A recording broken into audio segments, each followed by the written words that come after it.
Okay, good morning everybody. So today we are going to continue with the last part of the merger process, that is process of merger integration. In the previous videos you have seen what is merger process, what are the different models, merger process models, that is the 5-stage model is what you have studied. Then you studied what is due diligence and the stages of due diligence. Now today in this video we're going to study the last part of the merger process, that is process of merger integration. So let's start with the introduction. Mergers and acquisitions are strategic alliances. People management plays a critical role in mergers and acquisition. Okay, so always remember, when two companies come together, it's not only the assets of the companies which come together, but also the people come together. So managing these people of different companies is a very important and critical task. People issues like staffing decisions, organizational design, etc. are more sensitive issues in case of mergers and acquisition negotiation. But it has been found that these issues are often been overlooked. So whenever a merger happens, okay, decisions like staffing, organizational design, the superior subordinate relationship, all these play a very important role, or these are very sensitive issues, because we have seen in lots of the mergers fail because the process is not, or the integration is not done properly, staffing is not done properly, or proper roles are not been given to the employees of both the organizations, and they tend to leave the organizations after the merger. So the ability to succeed in the merger depends entirely on people who are driving the business, whether they have creativity, capacity to innovate, and ability to execute. So whether these people are creative enough, whether they have innovative skills, and whether they have the ability to execute whatever they know, and more importantly whether they can do things collaboratively is very important, because when we talk about mergers and acquisition, we are collaborating with another company or the employees of another company. So whether your people are able, or whether they have that ability to work collaboratively is very important. To ease the merger transition and make sure the pieces fit together as seamlessly as possible, the HR should take the initiatives in management, recruitment, structure, retention, and managing the cultural change. So, who plays an important role in the merger and acquisition, or during the integration phase? It is the HR who plays a very integral or very important role in the integration phase, because he has to manage the people, he has to manage the recruitment, he has to manage the structure, that is a superior subordinate relationship. He has to ensure that the employees are retained, employees of both the companies are retained, and most importantly he can manage the change in culture, because both the companies might be having different cultures, they are following different cultures. When they come together, a new culture is formed. So whether that HR is able to manage that changing culture and incorporate them amongst in the employees or no is very important. So HR plays a very important role during the merger transition or during the integration phase. Next, in a merger, the employee should be put in a position to see easily that there was value in their daily work lives. It is important for the employees to be able to say that they understand why this is happening. In simple words, the employee should know why this merger is happening. To achieve this understanding in employees, the company's HR executive minimizes their conventional functions as administrators and payroll expertise in favor of more proactive roles as coaches and profit consultants. So what to ensure that the employees are aware as to why this merger is happening, the HR has to change his roles. His normal roles or the conventional roles are as an administrator or a payroll expert. From those roles, he has to convert himself into more proactive kind of roles like coach and profit consultant. So he has to be a coach to the employees and tell them why this particular merger is happening. There are different phases through which the merger process goes, okay, or the integration goes. First one is the run up or the pre-merger phase. It is used to develop an awareness of the likely changes and pressure points. Okay, so during this particular phase, that is the run up phase or the pre-merger phase, the likely challenges that a particular company or the employees are going to face are basically an awareness is created of the challenges that the employees will be facing because of the merger. Then generally the companies concentrate only on the strategic aspects and legal issues during the pre-merger and acquisition planning period. So what happens is, though it is said that during the run-up or the pre-merger phase, challenges have to be, the people should be made aware of the challenges that they are going to face. But generally, what happens, the the management of the company normally you concentrates more on the strategic aspects and the legal issues during the pre-merger phase. So human issues like staffing decision, organizational decision take a backseat. So they are basically ignored. It is essential to plan and manage these issues at the pre-merger, pre-takeover planning period. So we have to make sure that staffing decision, organizational design decision, or making the people aware of the challenges and the pressure points is very important during the pre-merger phase. Second is the intermediate phase. This is a phase for the first 100 days to 6 months. What happens here? Different team is used to manage this. Okay, so appointment of new board of directors and key appointments and redundancies. Effective handover is essential between the teams. So here the new appointments happen, new directors are appointed, new managers are appointed, and all the redundancies which are there are tried to be avoided, or they try to remove those redundancies. Okay, and effective handover is basically essential in this particular, between the team, is in this particular process. Handing over of the business, effective handing over of the business is very important during this particular phase. The integration phase is the last phase. This is the long term coming together of the two parties. Okay, so after the merger happens, the integration phase is the longest phase.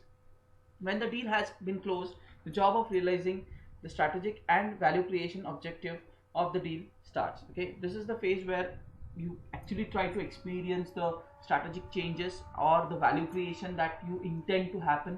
So all these things happen in the integration phase. So this is the longest phase, or the uh, of coming together of the two parties. So the stage 1, pre-combination, that is pre-merger phase. So let us understand these stages once again in more detail. So the HR, first we are going to study the HR issues and then the HR implications, okay, in all the three phases. Okay, the HR issues in the pre-merger phase are identifying the reason for M&A. As we said, awareness, creating awareness. So first we have to identify why this particular merger and acquisition is happening. Forming M&A team leader. So whenever a merger and acquisition is happening, there should be a specialized team handling this merger and acquisition process, and there should be a team leader who is appointed to lead this particular team. In search of potential partners, yes, the potential partners are searched by this team. Then selecting the partner, and from the list of the potential partners, a partner is selected, and planning for managing the process of merger. So merger process is planned out, and planning to learn from the merger process. So basically, during the process, here what happens, when the process goes on, you try to learn a lot of things from this particular process. So these are the HR issues in the pre-merger, what the HRs may face. The HR implications in this particular phase, knowledge and understanding need to be decimated. Okay, here very important is people should have the knowledge and understanding of the process, and leadership needs to be in place. As I said, there should be a team which is formed, and there should be a leader of the team, so that leadership should be in place. Composition of teams impact success. What are the combination of the team, which are the people that you have selected in the team, that basically determines the success of that particular team. So people from different backgrounds, people from different functions should be taken into this particular team. The team should comprise of diverse people in the organization. Then systematic and extensive pre-selection and selection, conducting thorough due diligence of all areas. Cultural assessment is very important. Okay, then planning for combination, which minimizes problems at a later stage, and then creating practices for learning and knowledge transfer. So these are the things that we need to do these are the HR implications that happens in the pre-merger phase. So in the pre-merger phase, basically forming a team is an HR issue. And how do we solve it? By combining people from different places, enabling learning and knowledge transfer, then extensive pre-selection and selection, and by conducting due diligence and proper cultural assessment. Let's move on to the second phase. Basically is the combination phase. The HR issues in this particular phase are selecting the integration manager. Now there in the first phase we selected the merger acquisition team and the leader to lead the merger acquisition team. Here we are going to select the integration manager who is going to integrate the two companies and the employees of the two companies, designing or implementing teams, creating new structures, strategies and leaderships. Here it talks about creating the organization structure, new organization structure. Then the main problem or the main task of the HR here is retaining the key employees, managing the change process, communicating to and involving the stakeholders. All the stakeholders related to the company should be properly communicated and they should be involved in this process, and deciding on HR policies and practices. The old HR policies and practices will not work in the new organization, so new set of HR policies and practices should be framed considering both the companies. So these are the various HR issues in the combination phase. HR implication in this phase are selecting the appropriate candidate. So you have to make sure that the integration manager is an appropriate candidate so that there are no problems in future. Then creating team designs and selection which are critical for transition and combination success. Communicating the benefits of merger. The benefits of merger should be properly communicated to all the stakeholders, especially the employees of the organization, in deciding who stays and who goes. As we said in the HR issues, retaining the key employees is very important. So your main issue is who is going to stay with the organization, which is the employee who is going to stay with the organization, and which are the employees who are going to leave the organization is to be decided. And then establishing a new culture. Here you cannot, as I said, you cannot just stick to your own old culture. If that happens, both the companies are very rigid about their own culture, then the integration will not happen. So establishing a new culture which is a combination of the culture of both the companies should be in place, and formation of new HR policies and practices should be done in this particular phase. Then the last phase, that is the solidification and assessment. The HR issues in this particular integration phase are solidifying the leadership and staffing. So whatever leaders have been appointed, whatever staff has been appointed, whatever directors are been appointed, those have to be solidified. They have to be given strength. Okay, they have to be improved. Then assessing the new strategies, whatever new strategies are being formed, those have to be assessed. The new culture which has been proposed and which has been formed has to be assessed. New policies have to be assessed. Then assessing the concern of the stakeholders. Sometimes the stakeholders would be more concerned about this process and they are skeptical about the process, so assessing their concerns is very important. Revising as needed. So whatever policies, whatever changes required in the structure or the strategies or structure or the culture or the policies have to be revised, and overall you need to learn from this entire process.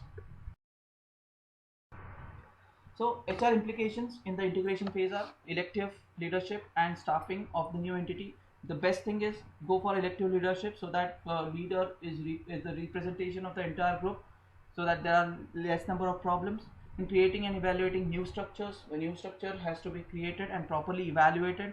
Assessment revision required for melding the two cultures. I have already discussed about this. You cannot just stick with one particular culture and say that my culture is good.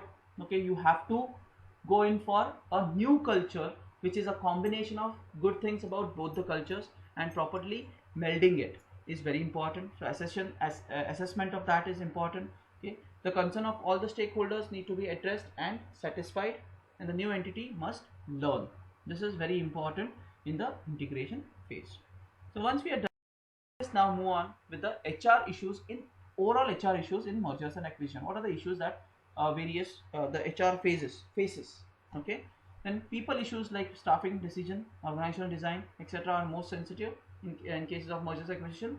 Negotiations, but it has been found that these issues are often been overlooked. We have already studied this, that staffing decision, organization decision, design decision, the structural decision is very important. And before the new organization is formed, goals are established, efficiencies projected, and opportunities appraised as staff, technology, products, services, and know-how are combined. So the second issue is about the goals have to be established, new goals and have to be established based on the staff, technology, product, services, and not only a single but combined one. Okay, but what happens to the employees of the two companies is very important. This is main issue that any employee would face. What will happen to me? How will they adjust the new corporate environment? Whether the employees will adjust with the new culture, with the new corporate environment is very important.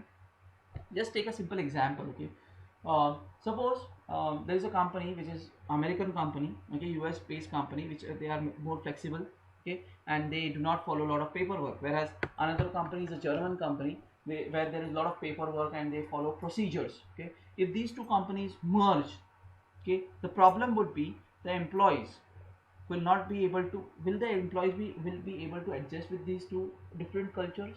Now if one particular culture is adopted, then the companies of the employees of other company will, it would be difficult for them to adjust. So how will they adjust is a very important question to be addressed. Will some choose to leave? If they are unable to adjust, will they choose to leave the organization? Okay, so these are some questions that the HR has to address during the merger and acquisition. When a merger is announced, companies' employees become concerned about the job security, and rumors start flying, creating an atmosphere of confusion and uncertainty about the change. Okay, this is the most important thing, or the most critical thing about integration is whenever a merger and acquisition is especially an acquisition is declared, the employees of the organization or the target company are worried whether they will be retained or they will be let off. Okay, so and these confusions happen because of lack of communication. So and this creates atmosphere of confusion and uncertainty. So we have to be very careful. The HR, this is the issue that HR has to address to again during the merger and then what are the roles, behaviors, attitudes and managers affect employees adjustment to M&A?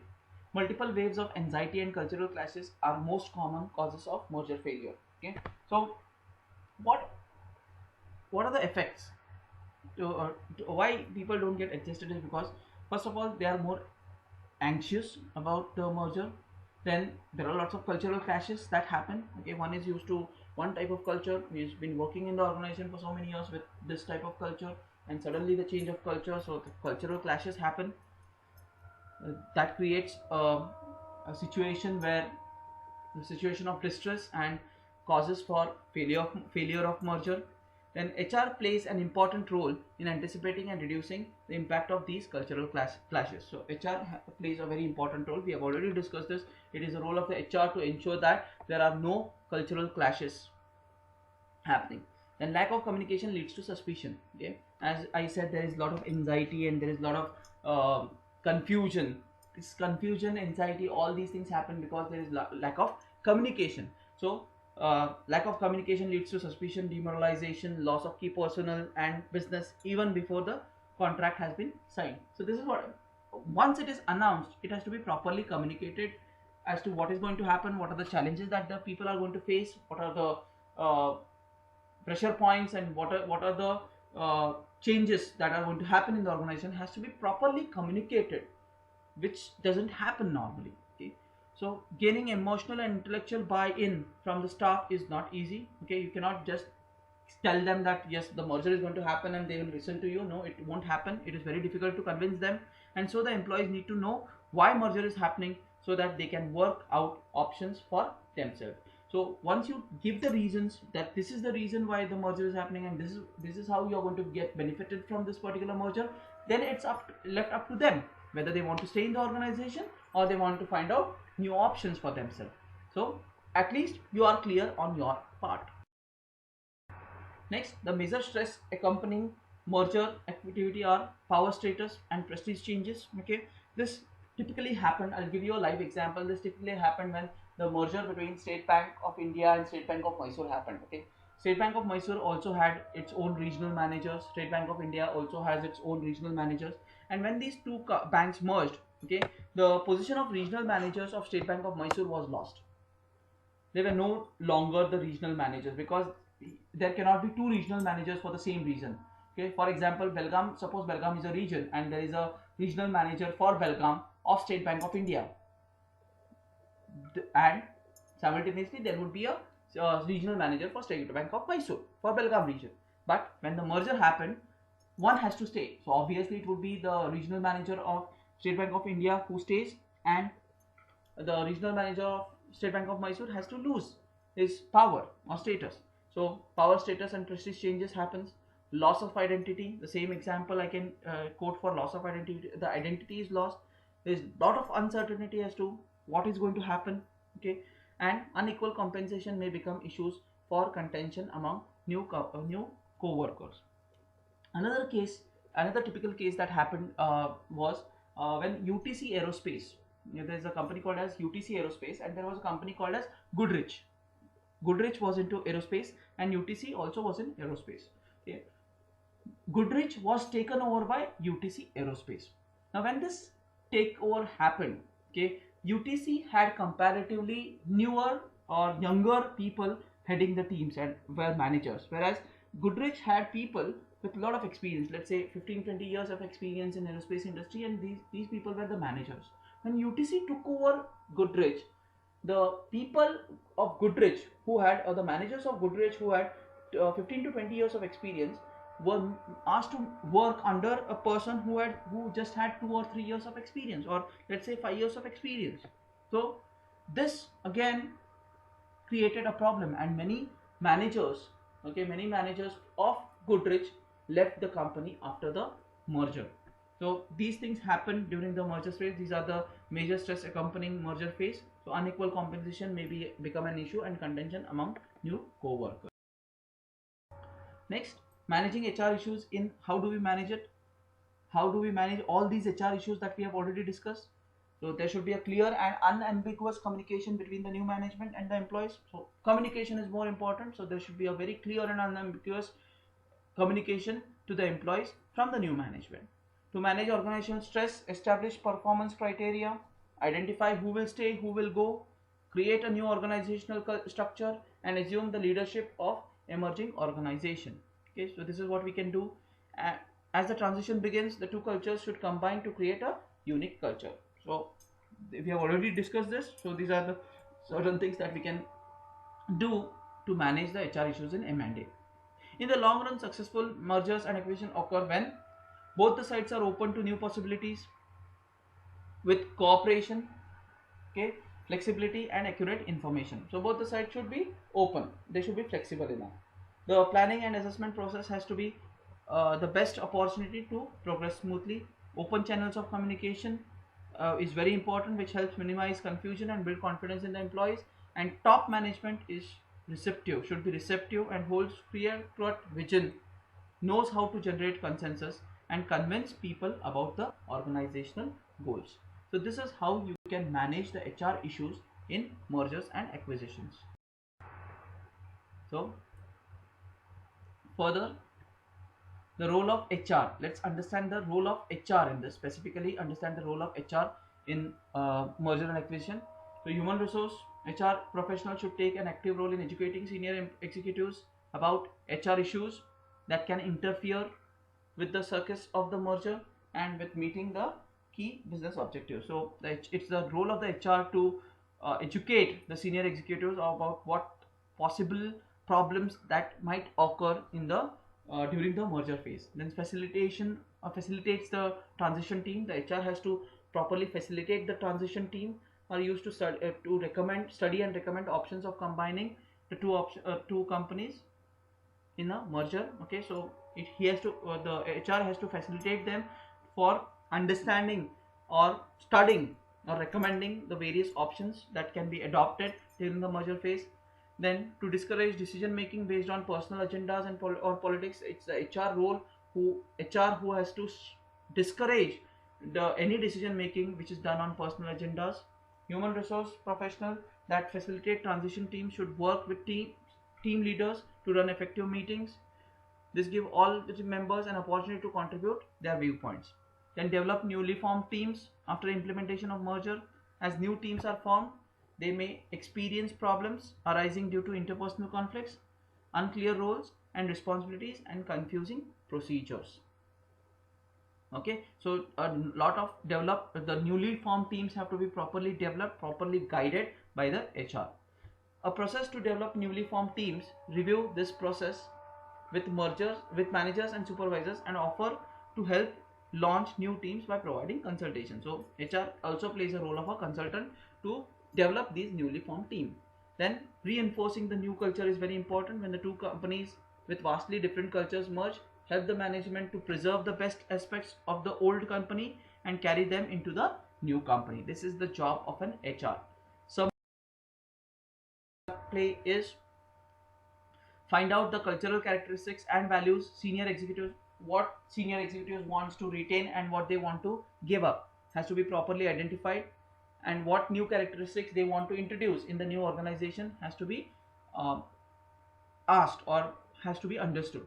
Then make a list of all such make a list and ask each level of management for feedback. Make a list of all these things and take a feedback of from each level of management. Then provide management with development tools. Survey all the levels of management about 3 months after the merger to assess the progress towards the new culture and provide feedback. So basically an assessment of the new culture has to be done at all levels of management, preferably after 3 months of the implementation. Then involve in planning, transition and integration teams. HR professionals need to contribute specific expertise to these teams, enabling the merger to be managed as project while keeping core business going on. So we cannot ignore on the core business. This merger process has to be managed as a separate project itself. Then develop effective ways of collaborating with the planning team from other company in the pre-merger phase. Then place the framework in place for managing the different phases of merger, and find ways in which people from both the companies can get to know each other. Yes, very important is the people of both the companies should know each other so that they can collaboratively work towards the goals of the organization. So the HR has to find ways how they can come together and know each other. And lastly, identify how emerging organizations vision can be best communicated. So the vision or the vision of the emerging organization, how can it be communicated to all the employees, and making sure that all the employees are working towards that particular vision or goal is to be properly ensured by the HR. So this is all about your merger integration process and the various issues and the roles of HR in the integration process. I hope you're clear with all these things. This brings us to the end of the module on the merger process. Thank you.